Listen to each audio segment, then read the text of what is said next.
Sí, sí, Sí, sí. se escucha Sí. con normalidad. Ok, Súper bien. Listo, ya. Mireia. Vamos con la primera pregunta. La primera pregunta es, ¿de qué se encarga la psicología clínica? Ok, bueno, de acuerdo a mi perspectiva, recordemos que la psicología clínica es una rama, ¿no? Por ende, de lo que compete a todo lo que es la psicología, ¿no? Forma parte de, ¿no? Entonces, recordemos que la psicología clínica más que nada se enfoca en la evaluación, ¿no? Como puede ser por ende, diagnóstico y también un tratamiento, pero basado y enfocándose sobre todo en lo que son los de repente conductas o de repente anormales, ¿no? Que podemos decir en este caso los trastornos de personalidad de forma general, ¿no? Entonces, más que nada en eso se aborda lo que es la psicología clínica, ¿no? Es como que un enfoque más en lo que de repente el paciente necesite, ¿no? De repente necesita un abordaje más terapéutico, a lo mejor un abordaje más psicoterapéutico, ¿no? Que de repente necesita hacer más énfasis, ¿no? Que de repente la persona requiera, ¿no? Dependiendo también su diagnóstico, como les comentaba previamente, eso también una evaluación. Y recordemos que es una evaluación bastante completa. No se trata de simplemente evaluar al paciente en una o dos sesiones, ¿no? Sino también se evalúa también de forma continua, por ende tenemos lo que es su diagnóstico y por ende también se genera lo que es su plan de tratamiento, ¿no? Muchas gracias. Pasamos por la segunda pregunta. Ok. Ok, Buenas tardes, licenciada. Bueno, la segunda pregunta también es, ¿por qué la entrevista psicológica es importante? ok, bueno. Yo considero que la entrevista psicológica forma parte fundamental para nosotros poder llegar a lo que es un diagnóstico, ¿no? Recordemos que la entrevista es el inicio de todo lo que aborda a lo mejor lo que necesita el paciente cuando acude a consulta, ¿no? Entonces, si nosotros tenemos un adecuado rapport, recuerden que va a ser las estrategias o las diferentes formas de cómo el profesional llegue a su paciente y cómo de repente logre de cierta forma, ¿no? Como llamamos, conectar con el paciente, es muy importante, ¿no? Conocer los datos, sus antecedentes, su historia personal, de repente poco a poco nosotros poder ir indagando en, como se dice, en el motivo del por qué de repente se está generando estos comportamientos anormales, ¿no?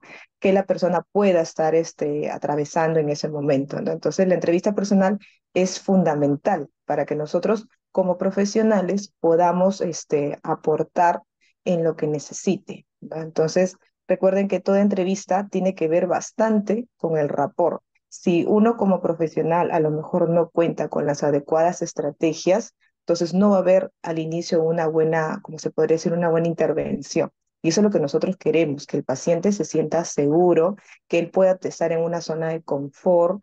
Entonces, la entrevista es sumamente primordial, ¿no? Ok, muchas gracias. Ahora pasamos con la tercera pregunta. Sí. Y no sé si alguien tiene alguna consulta adicional de la información que nos estaba compartiendo. De hecho, pues sí, habíamos estado como revisando un poquito más ya en algunos cursos. Sé que algunos de los chicos no ha llevado todavía entrevista, pero en mi caso, por ejemplo, sí. Ya he llevado cerca, ya tengo el conocimiento del rapport y pues como complementar esa información que nos estaba brindando. Ok. A ver, ¿me puedes comentar o repetir nuevamente la pregunta? ¿Es una pregunta o es un aporte? Es un Ujú. comentario. Sí, Ah, ya, la ok, tercera pregunta ok. la va a hacer Rogelio. Ah, ya, ok. ¿Qué tal, licenciada? A ver, la siguiente pregunta Buenas sería, tardes. ¿considera que la observación es fundamental para una buena práctica profesional y por qué? Bueno, a ver, sabemos la diferencia en lo que es observar y lo que es ver, ¿cierto? ¿Reconocemos esas diferencias? Sí, Les pregunto a ustedes. Claro, es fundamental, ¿verdad? El tema de la observación es cuando nosotros vamos más a detalle, ¿verdad? De repente observamos la postura del paciente, el gesto, de repente los movimientos corporales que en ese momento puede realizar, ¿no? De repente sus gestos, su actuar.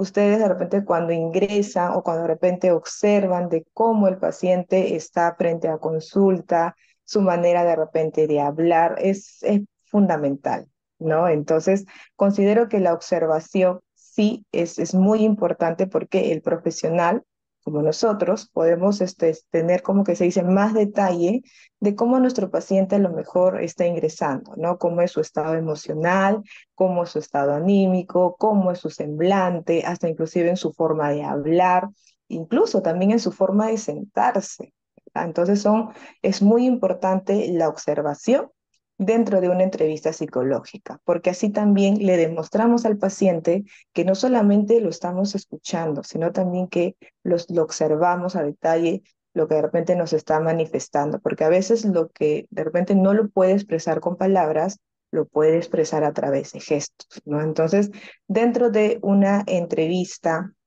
no psicológica, no una consulta también que el paciente pueda acudir, ¿no? Hacia los profesionales de la salud mental, que en este caso somos nosotros, los psicólogos, sí considero que la observación es fundamental, ¿no? Ver esos detalles que el paciente nos está transmitiendo, porque recuerden que el paciente siempre va a venir con un problema, el paciente va a buscar siempre una solución y a veces hay pacientes que buscan la solución inmediata o de repente que solucionen lo que está pasando o lo que está atravesando en ese momento, ¿no? Entonces, la observación, ¿qué es lo que nos ayuda a poder conocer más a detalle de lo que nuestro paciente necesite en ese momento? Ya, le agradezco por su respuesta. Seguimos con la cuarta pregunta. Sí, muy buenas tardes, licenciada, soy Hans. Buenas tardes, Claro, Juan. como me está, perdón, Sí, te decía buenas tardes. buenas tardes. Claro, como estaba comentando, ¿no? Acerca de la observación, que es muy importante. En- eh, claro, en un curso nos mencionaban acerca del ojo clínico, ¿cierto? A eso se refiere. Claro, es muy importante acerca de la observación. Ahora, en la segunda pregunta que le habían hecho mi compañera Marjorie, justamente usted mencionaba de que es importante el rapport, cómo llegar al cliente para que, perdón, el paciente, para que el paciente se pueda sentir cómodo y pueda soltarse y pueda ser más funcional justamente la entrevista, ¿cierto? Para poder sacar todo lo que el paciente pueda tener y así poder tener un historial un poco más grande, un poco más amplio y poder tener más referencias del paciente. Exacto. Ahora, la pregunta que yo le voy a hacer es, porque sé y entiendo de que hay pacientes de que no son tan fáciles de llegar o no son tan Sí, fáciles de poder sacarle cosas, ¿no? Porque obviamente en eso se tiene que basar la entrevista. Y entiendo de que en sí hay pacientes con un poco resistentes. Entonces la pregunta sería, ¿cómo mejorar la interacción con un paciente resistente? ok, bueno, en primer lugar, recordemos que si nosotros observamos, porque me ha pasado particularmente, de que sobre todo me suele pasar en los adolescentes, ¿sí? Sucede que a veces los adolescentes normalmente vienen acompañados pues de algunos familiares, ¿no? Y entonces a veces por un tema de vergüenza, a veces un tema porque aún se guarda de cierta forma ese estigma, ¿no? De que las personas van al psicólogo porque están locos o porque tienen algo grave, ¿no? Entonces, como que ellos, al ser de repente adolescentes, son muy influenciables. Entonces, son los que ellos se resisten, ¿no? Se resisten a que de repente tú puedas consultar, o sea, o hablar con ellos sobre un tema o simplemente deciden estar en silencio y es como que no quieren continuar con la sesión, ¿no? Entonces, en este caso, particularmente yo, ¿qué es lo que hago? Busco darle también su espacio y su comodidad al paciente, ¿no? Entonces, no obligo o no hago, como se dice, no fuerzo a que él me pueda manifestar algo si es que él no lo desea, ¿no? Porque uno tengo que darle la comodidad y la tranquilidad, por así decirlo, de que si él desea conversar conmigo en estos momentos, va a contar con mi persona. Pero si por ahora no desea hablar, no hay ningún inconveniente. O sea, yo le aclaro de que no tiene nada de malo que él o ella por ahora no quiera hablar conmigo, porque le tengo que dar su espacio. O sea, tengo que aprender también a validar sus emociones. Porque si uno como profesional encuentra o detecta que un paciente es resistente a la evaluación o a la entrevista, no vamos a llegar, como se dice, a un objetivo claro, ¿no? Entonces ¿qué es lo que va a ocurrir? Que el paciente ya no quiera venir a psicología o que de repente ya no quiera volver a pasar por consulta. ¿Por qué? Porque no estamos validando sus emociones o su forma de pensar o su forma de sentir. Entonces recuerden que es primordial darle su espacio al paciente, ¿no? Entonces, si de repente desea o no desea continuar, se le hace la consulta, ¿no? Entonces, de repente dices, por ahora no me siento, no quiero hablar, y tú lo condicionas en el sentido de que, ¿qué te parece si para la próxima sesión que tú vengas vamos a trabajar, vamos a hablar de este tema? Tú lo consideras importante? Te puede responder, si no, bueno, ya está bien. Entonces, dar como que se dice pie a que venga el paciente, pero no venga obligado, o sea, no forzarlo, porque es peor. Y sobre todo, como les decía, cuando son adolescentes, son quienes más, sí, son quienes más se ponen evasivos o simplemente no quieren hablar contigo, ¿no? Pero he logrado bueno, he logrado poder llegar a ellos, he podido de repente que ellos me manifiesten su pensar, su sentir, porque les he dado ese espacio, ¿no? Y he respetado y sobre todo he validado cómo son ellos, ¿no? Como personas y como seres humanos. Entonces, cuando a veces suele pasar de que un paciente no quiere hablar contigo, recuerden que es primordial también aprender a validar sus emociones, ¿no? Hacerle entender o transmitirle de que si por el momento no desea conversar, se respeta, que cuando él considere que sea el momento, estamos aquí para poderlos orientar o para poderlos escuchar, que eso es lo que ellos desean.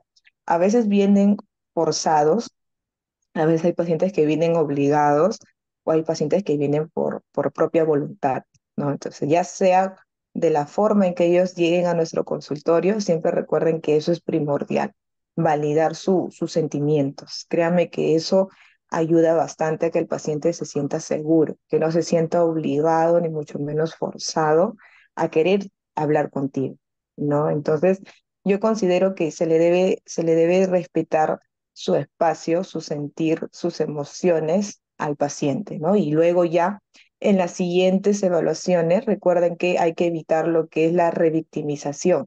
Sí, eso es muy importante. ¿A qué me refiero con eso? Si de repente nuestro paciente viene por un caso de que, un ejemplo, ¿no? Recibió algún tipo de tocamiento por una persona, ¿no? Hipotético caso. Entonces, recordemos que la primera sesión tiene que ser ahí, o sea, tratar de cerrar ese tema y ya no volverlo a comentar en las próximas sesiones, porque si no el paciente se revictimiza. Es como que va a volver a recordar y a repetir todo lo que ha vivido. Entonces eso es lo que sí definitivamente no debemos realizar, ¿no? Como parte de un abordaje psicológico, ¿sí? Entonces, eso es más que nada mi perspectiva en relación a a la pregunta que me has hecho. Claro, está bien. Muchísimas gracias. Sí me quedó claro y también justamente con la revictimización, porque si bien es cierto, sí lo había tocado una profesora, nos había comentado acerca de la revictimización, que no se debería hacer, ¿no? Para no aflorar sentimientos negativos, o bueno, malos Exacto. sentimientos. Eh, Exacto. Y eso es lo que y, sucede en verdad, ¿no? En los pacientes, sobre todo cuando pasan por una situación o un escenario traumático, ¿no? Ya sea tocamientos, abusos, agresiones sexuales, ¿no? Que es en la mayoría de los casos que se suele presentar, ¿no? Entonces, siempre traten de tocar ese tema con mucha delicadeza, o si en algún momento sienten que no pueden abordar este caso, es mejor hacer una derivación, ¿no? Si de repente consideramos que de repente no cuento con las estrategias de poder ayudar a este paciente, mejor lo derivo con un profesional que sí pueda abordar el caso, ¿no? Y así ayudo a mi paciente, ¿no? Entonces, es importante tener en cuenta esos aspectos sobre la revictimización y cuando hay pacientes resistentes, ¿no? A la entrevista. sí, claro. De todas maneras, es importante justamente ver también el por qué está siendo resistente, ¿no? Tiene que haber un tema también justamente ahí. Eso sería todo. Muchísimas gracias. Ok. Igual ahí para complementar, sí había, una profesora también nos había comentado que aparte de la revictimización es poder tener esa apertura con el mismo paciente, ¿no? Que también es importante. Y en base a las preguntas que ya le realizábamos, mi última consulta es sabiendo que estamos pues casi a la mitad de la carrera, si en caso escogeríamos psicología clínica como especialización, ¿qué recomendaciones nos podría dar? A ver, yo estoy más enfocada en estos 3 años ya ejerciendo mi carrera como psicóloga, más en lo que es en la parte educativa. Para quienes por ahí de repente tus compañeros compartan esta rama con mi persona, es una rama muy bonita, el tema de la psicología educativa, más que nada por el tema de tener esa interacción, de detectar, como se dice, los problemas de aprendizaje, los problemas del neurodesarrollo, ¿no? Y es algo que siempre hay que tener en cuenta de que la rama que nosotros escojamos tiene que ser una rama por vocación. Por ejemplo, si a mí me dan a escoger entre psicología educativa y la forense, definitivamente yo me voy para la educativa, ¿no? Cambio, hay otros que de repente tienen más la vocación, ¿no? En el enfoque más que nada clínico, en el enfoque forense, y de repente por ahí lo educativo no es, como se dice, lo que les llama más la atención, ¿no? Entonces, parte de una recomendación propia, parte de la pregunta que me has hecho, siempre tengan en cuenta que lo que ustedes deseen especializarse más adelante terminando la carrera, tiene que ser un abordaje o una intervención en algo que a ustedes realmente les apasione, realmente como se dice, pues les guste, que cada día que ustedes vayan a ese lugar donde ustedes quieran ejercer, estén con esa tranquilidad, es lo que realmente escogí, ¿no? Que si me gusta lo clínico, entonces me voy de repente para trabajar en un hospital, en el estado, ¿no? Trabajar en una posa o trabajar en una clínica, ¿no? Por ejemplo, particularmente ya experimenté lo que es, por ejemplo, hacer mi serum en un centro de salud, ¿no? Entonces, para los que de repente también por ahí están enfocados en lo clínico, arriésguense, participen, si de repente quieren hacer su serum, háganlo, es una bonita experiencia, la verdad. Lo estoy disfrutando cada día, ya estoy en la cuenta regresiva para poder terminar mi serum y créanme que es una experiencia inolvidable. Ya por un año he conocido lo que es la parte clínica y estos 3 años, bueno, que estoy con la parte educativa, ¿no? O sea, es ambos, pero por ahí más adelante ya estoy como que definiéndome, ¿no? También en qué rama me voy a enfocar más, ¿no? Pero en relación al tema de tu pregunta, para los que de repente desean tener una intervención más en lo que es la psicología clínica, sería bueno que puedan de repente enfocarse en lo que es la terapia de repente sistémica o de repente por ahí la terapia cognitivo-conductual, ¿no? Que es lo que de repente más se necesita, bueno, lo que yo considero que se necesita más ahora, ¿no? Un abordaje en todo lo que es la parte de mis emociones, cómo yo aprender de repente a gestionar, ¿no? De forma interna para yo poder actuar de una manera más adecuada, ¿no? Que sabemos que en estos últimos tiempos, bueno, años, se ha observado ese incremento, ¿no? Como que hay personas que son un poquito más efusivas o son muy impulsivas en su actuar, ¿no? Entonces, como que requieren una intervención más interna de sus propios pensamientos para poder gestionar y controlar esos aspectos de su vida, ¿no? Entonces, para los que quieren ir de repente para la parte clínica, sería bueno que se enfoquen en esas terapias, ¿no? Trabajar de repente, o quienes desean ser psicoterapeutas, ¿no? Genial, excelente. Por lo que tengo amistades que están ejerciendo esa rama, es muy bonito, ¿no? Porque ayudan también, como se dice, a la persona. Recuerden que todo psicólogo siempre va a buscar eso, ¿no? La ayuda para quienes acuden a nosotros, porque realmente lo necesitan, ¿no? O sea, es como que no tienen una salida. Entonces acuden a los profesionales de la salud mental, que en este caso somos nosotros, ¿no? Entonces siempre hagamos las cosas por vocación y también de corazón, ¿no? Atendamos a nuestros pacientes como quisiéramos ser atendidos nosotros o alguno otro de nuestros familiares cercanos también a nosotros. Ahí trabajemos bastante lo que es la empatía, ¿no? Listo.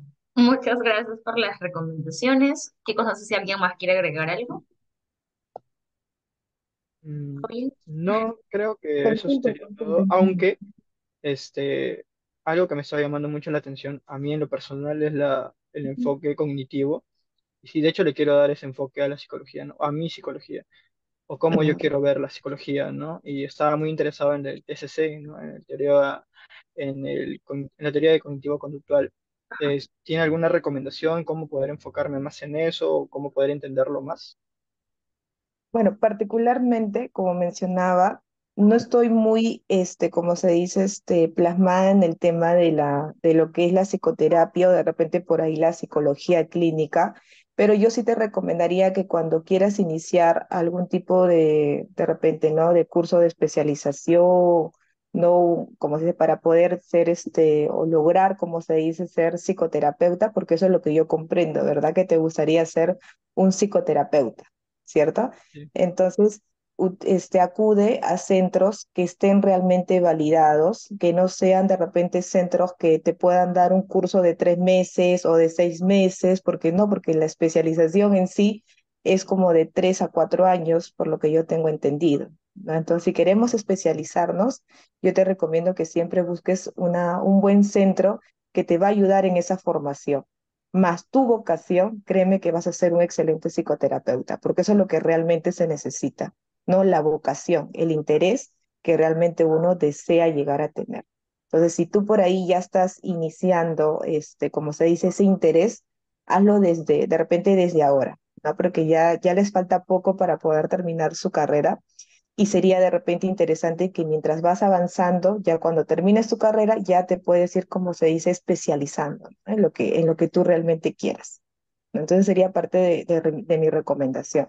Busca centros que realmente sean validados, que realmente cuenten con los profesionales autorizados, habilitados, colegiados, que realmente tengan una formación en psicoterapeuta, porque últimamente se ha visto, dudo que de repente me puedan negar esto, pero a veces sucede de que hay profesionales que se hacen a veces, pues no ser, se hacen llamar psicoterapeutas, no terapistas, pero a veces no lo son. Entonces, eso, ¿qué es lo que nos genera?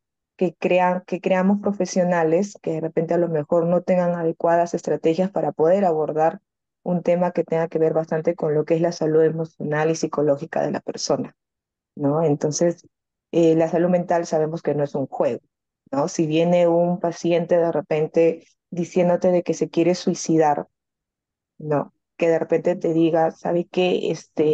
Quiero agarrar un sobre de veneno y tomarme, porque ya no tiene más escapatoria. Entonces, ¿cómo tú logras abordar y evitar que de repente en su momento pueda accionar eso?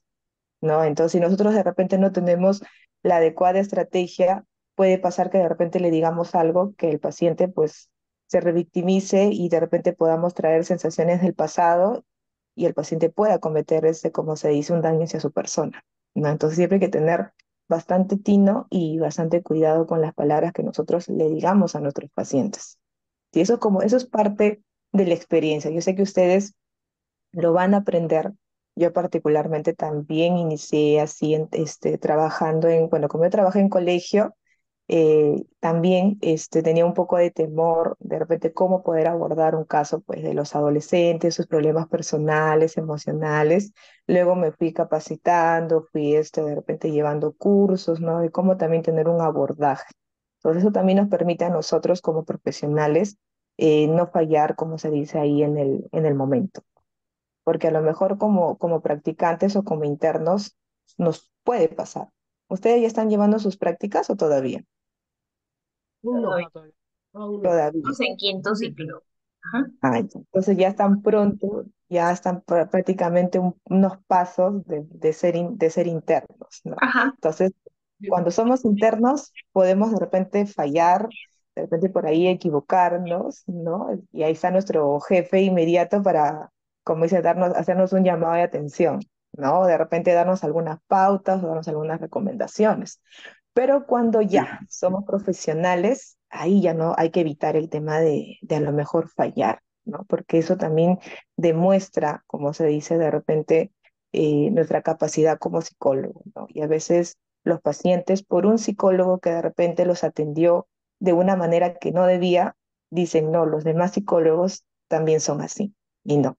Y tenemos que cambiar eso. Últimamente yo he percibido eso, ¿no? De que a veces los pacientes como dice, pues no, aún porque un profesional a lo mejor eh, tuvo una palabra, por así decirlo, ¿no? Una palabra hiriente, una palabra como que no lo validó, no lo hizo sentir bien, ya generalizan. Ya dicen, no, todos los psicólogos son así. No, es para qué ir al psicólogo. Entonces, mejor no sé, pues mejor me voy al amigo de mi, como dice, ¿no? En la esquina, un amigo, una vecina, y ya, y que ahí soluciono mis problemas, ¿no? Pero no debería ser así. Entonces siempre hagamos las cosas, como se dice, siempre por vocación hacia nuestra carrera y mucho siempre respeto también hacia nosotros. Siempre recuerden la ética también. Como psicólogos, siempre eso tiene que estar ahí, la ética de un profesional, porque va a haber, va a suceder. Yo también decía, no creo que me pase. Y me llegó a pasar en mi Perú, que me estaban queriendo ofrecer que les haga una constancia. Me dijo, o sea, de cierta forma el paciente estaba buscando que económicamente quererme dar algo para yo hacerle un documento. Entonces, no, no es la ética de un psicólogo, ¿no? Entonces, traté de explicarle al señor que esa no es el conducto regular, que es lo que se tiene que realizar. Se fue molesto, se enojó, bueno, entonces no hay que caer en ese tipo de acciones, ¿no? Porque no nos define como psicólogos. Muchas gracias. Listo. Sí, de hecho ha sido bastante interesante toda esta pequeña reunión porque pues ya tiene mucha experiencia, entonces nos ayuda como a tener un panorama también más amplio, aparte del aprendizaje que tenemos nuestros profesores. Agradecerle Claro, por su tiempo, agradecer por su tiempo, probablemente vayamos a molestarla nuevamente si es que nos dejan otro, porque ya nos conocemos. Así sí, que claro. pues bueno, ahí agradecerle nuevamente. Chicos, gracias por su tiempo también. Ya nos vemos más tarde en clase. ¿Alguien que quiera agregar Sí. algo?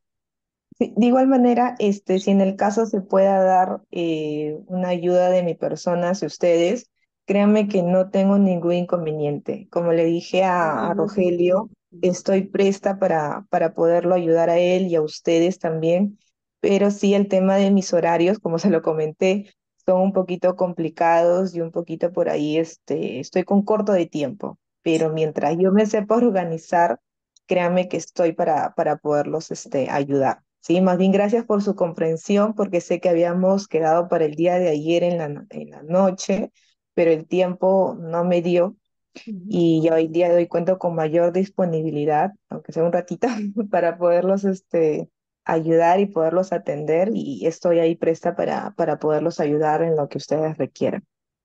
Listo, claro que sí, Muchas muchas Muchas gracias gracias. porque gracias. de hecho no hay como siempre una disposición. Yo tengo la novia de un amigo que también es psicóloga y una vez como que le hice una consulta, nunca me respondió. Entonces pues hay que tener Sí, sí, pues bastante claro. tener apertura y pues la tiene. Ya cualquier consulta, ahí la estamos molestando. Sí, eso es cierto, ¿no? Como les dije, estoy ahí para poderlos apoyar porque yo también he estado en su lugar de ustedes. Entonces, me gusta ayudar a quienes en su momento también a mí me ayudaron. O sea, siento que es algo que estoy de cierta forma, pues, ¿no? Devolviendo, ¿no? Y eso me hace sentir bien. ¿No? Entonces, si de repente por ahí en un próximo proyecto tienen de repente un enfoque más en la parte educativa, uy, ahí es donde yo más me desenvuelvo, créanme, estos 3, 4 años ya trabajando en el ámbito educativo, para mí ha sido muy, muy importante, ¿no? Si de repente por ahí tienen algún proyecto, algo que de repente, una entrevista de una psicóloga educativa, también estoy aquí para poderlos apoyar. Súper. Está bien, Listo. muchas Gracias, gracias. muchas Muchas gracias. Gracias. gracias. Hasta luego, que tengan buen Gracias, Gracias, día. chicos. chicos. Chao, Y chicos. igualmente para Gracias. ustedes. Cuídense, chicos. Hasta luego. Gracias, hasta luego. Hasta luego, profesor.